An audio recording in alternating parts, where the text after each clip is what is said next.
Welcome to Revelation Unraveled. I'm your host, William Tapley, also known as the third eagle of the apocalypse and the co-prophet of the end times. The topic for this program is the economic stimulus for America.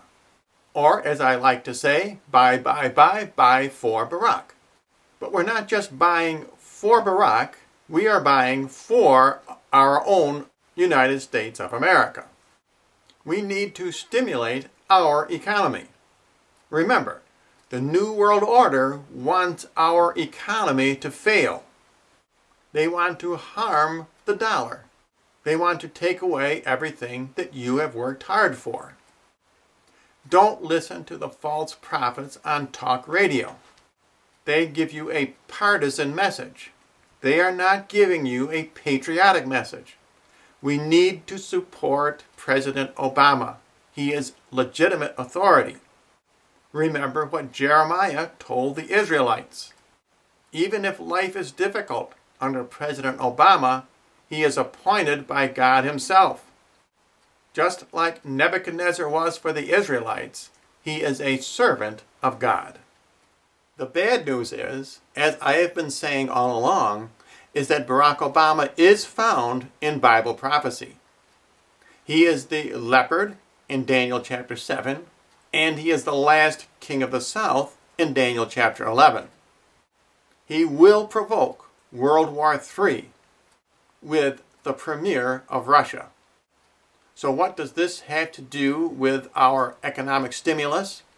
Because if the economy goes south, if Barack Obama's approval numbers get down into the single digits or down into 20-point range, the Democrats will get desperate, and they will see that World War III is the only solution to America's problems.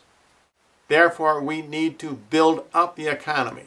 We need to go out and buy for Barack. But what do we need to buy for ourselves as well as for our country? Here are some of my personal recommendations. Once the New World Order takes over and your money is worthless, you will need to procure food for yourselves and your family. If you have a large supply of power tools or farm equipment, that would be good for bartering. And you will need the farm equipment to grow your own food. I suggest that you buy rototillers or log splitters. For example, the last 2 winters, and I live up in the cold Adirondack Mountains of upstate New York, I have heated my home with wood. I have cut all the wood myself. I recommend that you buy chainsaws. I have 2 myself. Not only is wood economical, but you would certainly need it for an emergency. In fact, another idea would be for you to buy a lot out in the country, a wood lot, where you could cut your own wood. And it would double as a place for you to go to in case you had to flee the city, where you could set up a tent or maybe a mobile home. You might even consider buying a large piece of equipment like a backhoe or a payloader. Remember, your skills will be valuable in the tribulation. They also can be bartered for food.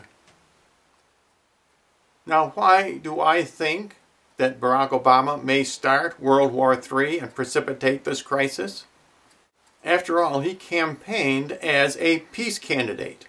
But I noticed one of his first acts was to send rockets into Pakistan. And he is increasing troops in Afghanistan.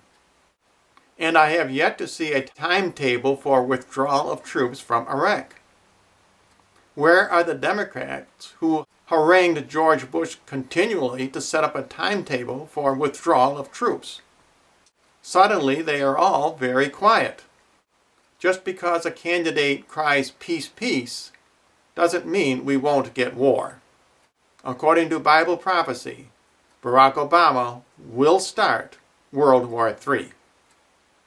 And as I said, we need to stimulate the economy so as not to provide an excuse for Barack and the Democrats to start another war. In conclusion, stimulating the economy will be good for Barack Obama, but it will also be good for America and for yourself. Even the government's own website says that you should store food and water.